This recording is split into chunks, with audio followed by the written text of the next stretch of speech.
अस्सलाम वालेकुम। आज की इस वीडियो में तकरीबन 7 ऐसे पॉइंट बताऊंगा जिनको देख के आप ये डिसाइड कर सकेंगे कि आपके लिए कौन सी फ्रिज ज़्यादा बेहतर रहेगी। अगर आप एक नई फ्रिज ख़रीदना चाहते हैं तो इस वीडियो को लास्ट तक देखिएगा ताकि आप एक अच्छी और सस्ती मयारी फ्रिज ख़रीदने के काबिल हो सके। सबसे पहले नंबर पे आपने ये देखना है कि नो फ्रॉस्ट और डायरेक्ट कूल, ये दो तरह की टेक्नोलॉजीज़ होती हैं मार्केट में अवेलेबल। जो नो फ्रॉस्ट फ्रिज होती है उसके अंदर पंखा लगा होता है और वो हवा के ज़रिए सारी कूलिंग उसके अंदर स्प्रेड होती है। नो फ्रॉस्ट फ्रिज का फ़ायदा ये होता है कि उसकी दीवारों पे, साइडों पे किसी भी तरह की बर्फ़ नहीं जमती, इसलिए आपको सफाई का ज़्यादा इशू नहीं होता, बर्फ़ को बार बार उतारने का ज़्यादा मसला नहीं होता।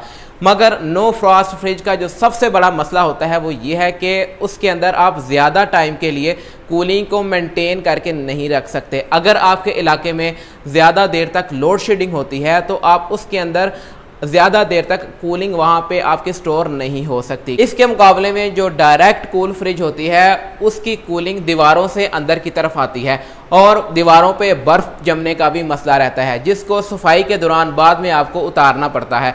तो ये दो तरह की टेक्नोलॉजीज़ हैं। मगर डायरेक्ट कूल फ्रिज में आप ज़्यादा देर तक कूलिंग को मेंटेन करके रख सकते हैं। अगर आपके इलाके में ज़्यादा देर तक लोड शेडिंग होती है, 6-7 घंटे तक भी डायरेक्ट कूल फ्रिज में कूलिंग मेंटेन रहती है। तो ये आपने डिसाइड करना है कि आपके इलाके में किस तरह लोड शेडिंग का शेड्यूल है, आपके लिए कौन सी फ्रिज ज़्यादा बेहतर रहेगी। आम तौर पे पाकिस्तान में डायरेक्ट कूल फ्रिज ही चलती है, उसकी मेंटेनेंस भी आसान है और पार्ट्स भी आसानी से मिल जाते हैं। अब बात करते हैं वोल्टेज, लो वोल्टेज की। लो वोल्टेज को भी आपने कंसीडर करना है। आपके इलाके में कम से कम और ज़्यादा से ज़्यादा कितने वोल्टेज की फ्लक्चुएशन रहती है। अगर तो आपके इलाके में वोल्टेज, लो वोल्टेज का मसला रहता है तो फिर आपके लिए आपने उसकी स्पेसिफिकेशंस में देखना है कि जो आप फ्रिज ख़रीदने लगे हैं वो कम से कम कितने वोल्ट को बर्दाश्त कर सकती है, यानी कि कितने मिनिमम वोल्ट उसको चाहिए होते हैं। जो इन्वर्टर फ्रिज होती है वो आम तौर पे लो वोल्टेज पे भी चल जाती है। इसका दूसरा सलूशन यह है कि अगर आप नॉन इन्वर्टर फ्रिज भी लेते हैं तो आपके इलाके में अगर वोल्टेज का मसला रहता है तो फिर आपको स्टेबलाइज़र का इस्तेमाल करना पड़ता है। तो अगर बात की जाए इन्वर्टर या नॉन इन्वर्टर टेक्नोलॉजी की, तो जो इन्वर्टर टेक्नोलॉजी की फ्रिजें होती हैं वो काफ़ी ज़्यादा एफिशिएंट होती हैं, यानी कि तकरीबन 30% तक बिजली की बचत करती हैं।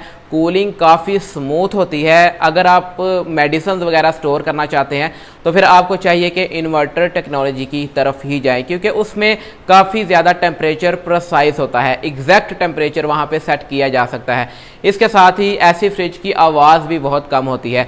इन्वर्टर फ्रिज में सिर्फ एक मसला होता है कि उसकी मेंटेनेंस कॉस्ट और स्पेयर पार्ट्स काफ़ी ज़्यादा महंगे होते हैं और उसको ठीक करने वाले मैकेनिक बहुत कम मिलते हैं। तो इन चीज़ों को आपने मद्देनज़र रखते हुए डिसाइड करना है कि इन्वर्टर लेना आपके लिए इन्वर्टर फ्रिज ज़्यादा बेहतर है कि नॉन इन्वर्टर। तो अगर नॉन इन्वर्टर फ्रिज की बात की जाए तो उसमें बिजली की कंजम्पशन थोड़ी सी ज़्यादा होती है, मगर इसके साथ साथ उसकी मेंटेनेंस कॉस्ट भी कम है, स्पेयर पार्ट आसानी से मिल जाते हैं, मैकेनिक भी जगह जगह अवेलेबल होते हैं। तो इन चीज़ों का आपने ख्याल रखना है। एक और चीज़ का आपने ख्याल रखना है वो ये है कि जो फ्रिज की गैस किट होती है या जो फ्रिज का डोर रबड़ होता है वो आपने देखना है कि रिमूवेबल है या नॉन रिमूवेबल। तो आपको चाहिए कि आप ऐसी फ्रिज परचेज़ करें जिसका रबड़ उतार के आसानी साफ़ किया जा सके, धोया जा सके। कल को अगर आपके फ्रिज की गैस किट में या रबड़ में कोई मसला होता है, वो फट जाता है या आपको चेंज करवाना पड़ता है, तो आप उसको आसानी उतार के खुद चेंज कर सकते हैं। या अगर वो ज़्यादा गंदा हो चुका है तो आप खुद उसको उतार के धो के वापस से लगा सकते हैं। तो ये चीज़ का भी आपने ध्यान रखना है। इसके साथ ही अब बात करते हैं प्राइस की। तो जो मैंने पहले बात की थी no frost fridge, no frost fridge जो काफ़ी ज़्यादा, जिसकी दीवारों पे बर्फ़ नहीं जमती, वो काफ़ी ज़्यादा महंगी होती है। तो इसके साथ ही अगर वो इन्वर्टर टेक्नोलॉजी में आप लेना चाहते हैं तो वो और भी ज़्यादा महंगी हो जाएगी। तो आपने इन चीज़ों को देखना है कि अगर आप इन्वर्टर की तरफ जाते हैं तो प्राइस काफ़ी ज़्यादा हाई हो जाएगी। इसी के साथ साथ अगर आप नो फ्रॉस्ट की तरफ जाते हैं तो फिर भी प्राइस बढ़ेगी।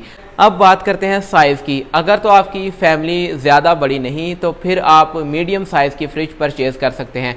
अगर आप अपने लिए सिर्फ आपने फ्लैट में रखनी है या हॉस्टल वगैरह में रखनी है तो सिंगल डोर भी फ्रिज मिलती है, उसको आप कंसिडर कर सकते हैं। अगर आपकी फैमिली काफ़ी ज़्यादा बड़ी है तो फिर आप फुल साइज़ जो फ्रिज है उसको देख सकते हैं। तो जितनी ज़्यादा फ्रिज बड़ी होगी उस हिसाब से उसकी कीमत भी बढ़ती जाएगी। दोस्तों, अगर आपके जहन में कोई सवालात हैं या आप कोई सजेशंस देना चाहते हैं तो मुझे कमेंट करके ज़रूर बताएं, मैं इंशाल्लाह बर वक्त रिप्लाई करूँगा। वीडियो पसंद आए तो इसको लाइक और शेयर ज़रूर करें। मिलेंगे इंशाल्लाह एक नई वीडियो के साथ, तब तक के लिए मुझे इजाज़त दें। अल्लाह हाफिज़।